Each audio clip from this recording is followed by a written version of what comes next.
All right, thanks so much everyone for joining me today. So we got a really interesting story to cover. A leftist student group at Brigham Young University that calls themselves the Black Menaces clashing with conservative startup newspaper, the Cougar Chronicle. Editor-in-chief Jacob Christensen is here to bring the story to us. Jacob, thanks for joining me today. Thanks, Will. So you're the editor-in-chief of the Cougar Chronicle, and this story has gathered the attention of several organizations, including Turning Point USA. I have several materials here with me, but I want to hear the story from your end. Can you provide a brief rundown of what's going on there? Why are the Black Menaces clashing with the Cougar Chronicle? And what's going on here? There's something about school policy being violated. Can you provide a brief rundown of this story?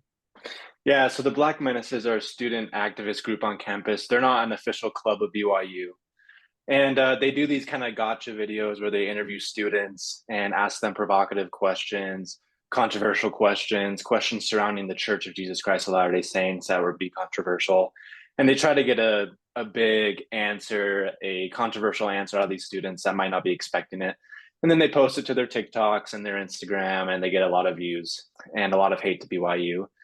And so a lot of students like us don't really appreciate that here. And so one day, me and my wife were walking outside and we saw them.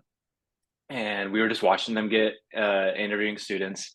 And a staff member from BYU came out, I believe she's a receptionist, came out and started yelling at them and saying, hey, you guys can't do this. You guys can't be on campus, this and that. And they started going back and forth, the Black Menaces and this lady. I joined in. I said, yeah, you guys can't film on here. The lady ended up walking away, going to call the BYU police. And I kind of followed her and said, hey, I could go stand in front of their videos, just kind of block their content while you call the police. She said, go for it. So I went and did that. And I wasn't aggressive. I just stood in front of their videos and blocked their content. I didn't say much. And sooner or later that same day, and for the next 10 days, they really just drew out the story and made it seem like it was something way more than it was. But in reality, it was just me standing in front of the camera. So that sparked, NBC caught on to it, the Salt Lake Tribune, a regional statewide newspaper here in Salt Lake City, caught on to it. And they made it sound like it was a race issue when I was just blocking their camera. So you're being peaceful here, if I'm understanding this correctly. You're being peaceful, telling them they're violating school policy while the faculty member goes to get police. And then they take this story and they run with it, make it a race issue, and milk all the content out of it that they can. And allegedly, what I have here, the Black Menaces have claimed that they're not politically motivated and they're not generating money off of the content that they're creating. How true is this? Are they just outright lying? Or is there some truth to this? It seems like they're trying to spin the story different ways. Yeah, they really try to show a facade of political neutrality on their interviews, but obviously they have a reason for interviewing the people. And usually in the captions of their videos, they'll show what side of the issue they're on. And not only that, of course they're making money. Why would they be doing it? They have millions of followers, or they have almost 1 million followers on TikTok, over millions of views. Of course they're making money. And not only that, they have multiple videos on campus where they are filming on campus and they're saying, hey, go buy our t-shirts on our website. And so it's blatantly obvious that they're making money, and especially that Sebastian, the main guy, is making money off of the video itself. So that's just a straight up lie. I don't know how they could get away with that. So they're lying about generating money off of this content, yet they're using this content as advertisements for merch that they're selling on campus. Right. Right. So how is the recording policy there? Are they not allowed to? Is it that they're not allowed to record and generate money off of that? And then they're attacking you for stopping them from violating the policy? Yeah, so there's multiple BYU filming policies. One of them, for example, is that you can't film on campus for a certain political cause unless you have written approval by the BYU administration. And then there's another one where you cannot be making revenue or money off of your videos as well. Of course, they break both of those policies. And not only that, you can't film on campus unless you're approved by BYU in general. They're neither a BYU approved club. And as far as I know, he has never been approved by BYU to film on campus as a student journalist or as an individual. So I really can't see how he's in accordance with BYU filming policy. So here at Campus Reform, we cover a lot of conservative students who are receiving backlash from the left for simply expressing their beliefs or being conservatives on college campuses. It gets to be, sometimes pretty violent out there, as we've covered. A lot of conservative students are self-censoring themselves on college campuses for fear of facing backlash. What backlash have you received from the Black Menaces for this? Like hateful DMs? Have you received any of those, or doxing or that sort of thing? What have you experienced in just being a conservative on BYU running the Cougar Chronicle? Oh man, we've gotten plenty of DMs, plenty of emails, plenty of comments, plenty of students kind of saying stuff under their breath at school. Um, Most notably, there are a few comments on his original videos where um, there was one that said a swift punch to the jaw will teach him a lesson or something like that, and the Wow. leader of the Black Menaces actually liked that comment. And so So whether or they're not he's endorsing condoning violence, violence. yeah, I mean, you could say he was condoning violence by liking those comments that were saying, "Hey, let's get this guy in a ring," and "Hey, a swift punch to the jaw will do the job."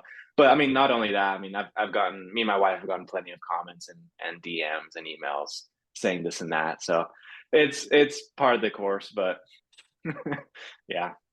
So how do you see this situation playing out in the future? Do you think the university is going to get involved in the situation and try to tone down some of the violent remarks that you're receiving from an unregistered student organization that's just a group of seemingly violent students from what I've heard so far? Do you see the university getting involved, and how do you think that this conflict is going to play out? To be honest, I don't have a lot of hope at all.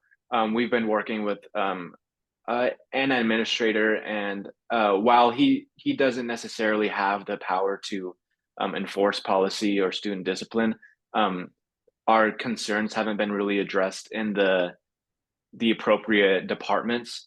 Um, and on top of that, I just don't see really anything coming out of this. And he continues to film on campus every week. It's kind of a slap in the face, right? To know that he's exploiting BYU students with his content, and to know all the stuff that me and my wife have gone through in the last few weeks, and then to come to school every Tuesday and see him filming there, it's kind of a slap in the face. So yeah, I really don't have a hope for BYU, and it's kind of dumb because, for example, we have a Turning Point chapter not here on BYU because BYU doesn't approve. BYU tries to stay politically neutral, so they don't approve any politically charged groups. Um, and so Turning Point is off campus, but they meet with BYU students, and so sometimes one of our Turning Point members comes on campus and hands out flyers, and always within 10 to 15 minutes of handing out flyers, she's kicked off of campus.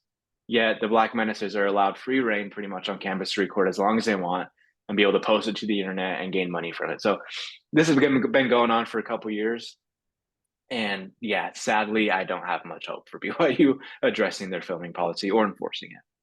So, if the Black Menaces wanted to seek RSO status and become a registered student organization at BYU, do you think that BYU would approve it, or would they deny Absolutely it? not. No. Yeah, they deny it. I mean, they denied twice the Students for Life group, which is pretty crazy because if you don't know, the Church of Jesus Christ of Latter-day Saints is pro-life, and this pro-life group attempted to register a couple times and they were declined, and then finally they were accepted. So if it's that hard for a pro-life group to be approved on campus, I can almost guarantee that the Black Menaces will not be approved. And I would assume that they have already applied and have been denied.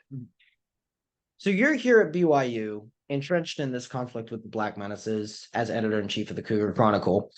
For if you're not alone, if there's conservative students who are running startup newspapers on college campuses around the country, what would you tell them?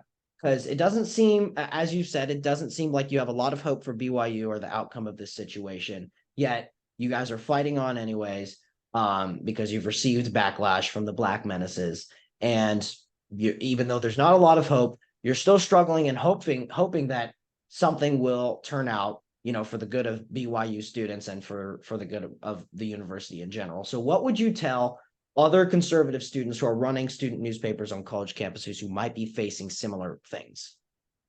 I would say, get out if you're at a public university here at BYU, at a private university, it's hard to do demonstrations and activism and really get out there. We kind of have to work around the corners and stuff. So if you're at a public university, really be grateful for the fact that you can get out there and do political activism and demonstrate and protest and just kind of disrupt some of these things. I'm not saying, be violent or harass or use the tactics of the left, but be smart about it and really make sure that people know that there's other voices out there apart from these big leftist student groups that really get all the fame and the views. Wow. Jacob, thanks so much for joining me today. It's been great to have you on the show, and good luck. Thanks, Will.